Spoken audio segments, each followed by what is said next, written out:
Hello, my beautiful souls. Welcome sa ating tarot reading session. So, keep in mind, general reading po ito. Maring mag-resonate, maring hindi. Kunin nyo na lang po kung para sa inyo and leave the rest. Maring mag-shift ang energies or magkabaliktad ang sitwasyon. Kaya kayo na pong bahala kung saan kayo nakalugar sa reading natin. So, let's see. We have here this King of Cups and the Six of Swords. Queen of Swords, the Two of Pentacles, mga undecided energies na naman dito kung magmo-move on na ba? Magmo-move on na ba or maghihintay pa? The Four of Pentacles, yung mga hindi pa rin makabitaw, kaya undecided kung magmo-move on na ba, bibitaw na ba, or maghihintay pa. Okay. Aha. Two of Swords, talaga hindi pa makapag-desisyon. Kung bibitaw na ba, parang ayan stuck pa rin siya dun sa taong ito hindi pa rin maka-move on. And the Hanged, okay puro stuck energies tayo dito. So yung bottom card Five of Cups. Still, this person is grieving. Parang, kung itong taong ito yung past person mo na still, hindi makaget over sa'yo, ayan. This person is crying over you. Hindi pa rin siya makaget over sa'yo. Ayan. Tingnan natin signs and symbol cards natin dito.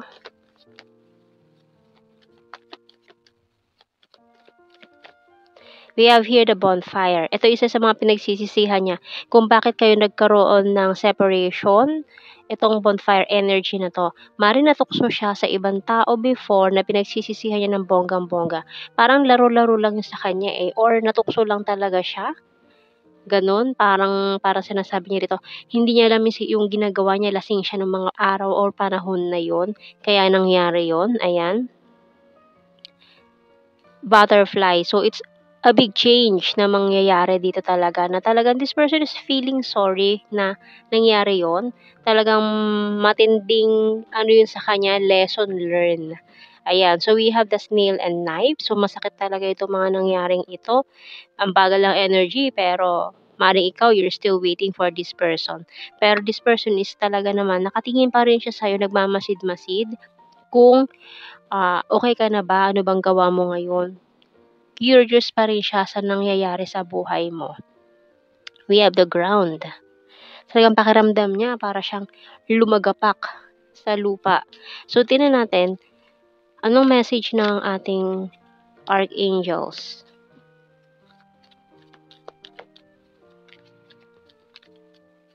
Oops.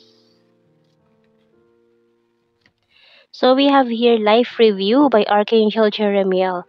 Take inventory of your life and resolve to change or heal anything that is unbalanced. So ito kailangan na talaga ng healing process. Ayan. Magnilay-nilay. Ayan, life review. Ano ba yan? Magnilay-nilay. Ayan. So, tingnan pa natin. Sa ating tarot messages, oracle cards.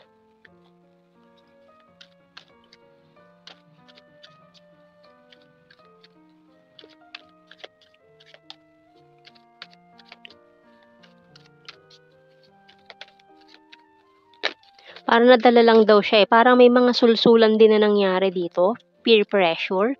Parang tinukso siya ng mga barkada, kaibigan na gawin yon. Ayan. Kasi hindi mo naman daw malalaman. Pero nalaman. Lumabas pa rin ang katotohanan or maaaring may nagpaalam sa'yo na isa rin sa kanila. Can't let you go. Ayun Hindi siya makalet go sa'yo Hindi pa rin makaget over tong taong ito o sino man siya. No? Still juggling pa rin. Hindi maka-move on, hindi maka-let go, hindi makabitaw, nakatingin sa malayo, nakatingin sa'yo, ayan. Laging tulala. You're the fairest of them all. Kasi wala masihigit sa'yo Wala na siya makita masigit sa'yo Kumbaga parang nadala lang talaga siya ng tukso nung mga araw, panahon na yun na kaya nagkaroon ng malaking dagok sa inyong buhay or connection. You're so sexy. Moving forward. You're my happy pill. It's a disaster. Oo, disaster talaga yung nangyaring yun. Maring dahil din sa mga sulsul mga kaibigan niya. Ayan. I will fight for you. Can't decide. Oh, may undecided talaga dito.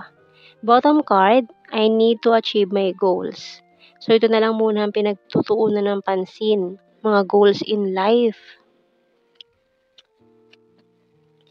So, tingnan natin sa The Hidden Truth Oracle cards. Hay, tingnan mo naman, oh. It was my fault, but I blamed you. Kasi parang kasalanan mo pa, nalaman mo, eh. Parang sinisika pa niya, bakit hindi mo naman daw kailangan malaman yon kasi wala lang yon, 'di ba? Nasisika pa. I left when I saw you with someone. So ayun, dahil nga rin sa nangyaring yon, umalis ka. Maring mag-shift ang energies, like kung sinasabi yan, maring ikaw ito or your person, yung binabanggit natin dito. So may umalis. Kasi nga, dahil nga rin sa nangyaring yon. I feel you even though we are apart. Ayan. So, kahit malayo kayo sa isa't isa, hindi kayo magkasama, hindi kayo nag-uusap, this person is feeling your energy pa rin. Nakatingin pa rin siya, nakamasid-masid sa'yo. We need to let each other go. Ito yung lagi niya sinasabi sa sarili niya, pero hindi niya magawa. You and I were too young. I left you before you could leave me.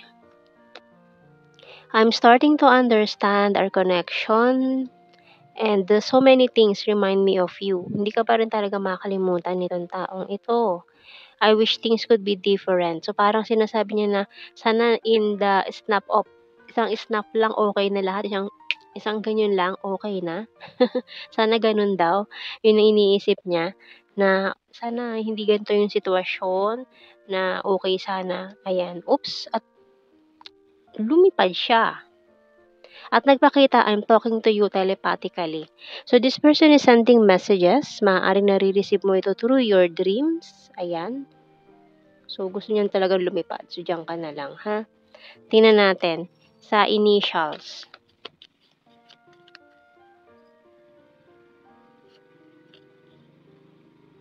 Letter E.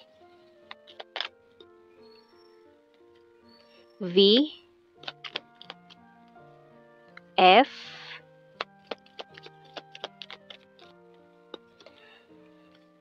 X and G.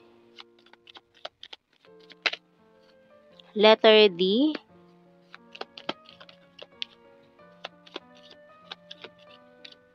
Letter U.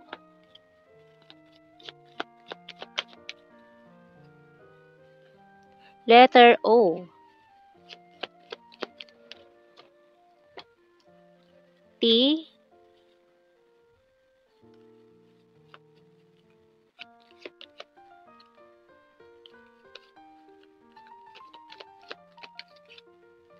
Letter A. Bottom card natin is letter B. Ayan ang ating mga initials. So, tingnan natin sa ating blue card. We have your prophecy. Ayan. Hindi na naman mapipigilan ng mga mangyayari dyan. Oh my God. Lalo na kung ito'y twin flame. Ayan, kasi may butterfly tayo. Maaaring itong taon to is dumadaan na ngayon sa kanyang spiritual awakening. Ayan. Kaya nare-realize niya na yung mga pagkakamali niya, yung mga lessons in life na kailangan niyang pagdaanan. And the family. So, maaaring for some of you, may mga family members na parang tumutol din, ganon, or nakisawsaw pa sa gulo, sa away, sa pagtatalo. Ayan. So, tingnan natin sa general signs and messages. Logical. Number 5. Capricorn. Flower farm. Water sign, Cancer, Scorpio, Pisces. Past person. Number 6. August. Future lover. Has a dirty sense of humor. Smart. May maghahabol na naman. Aquarius, fire sign, Aries, Leo, Sag, Libra. Ayan, may mga sa karmic relationship. Cold City. practical, Pisces and May, divine masculine, popular, and soon. Ayan.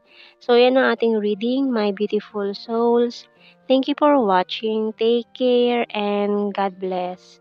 See you in our next reading, guys. Bye-bye.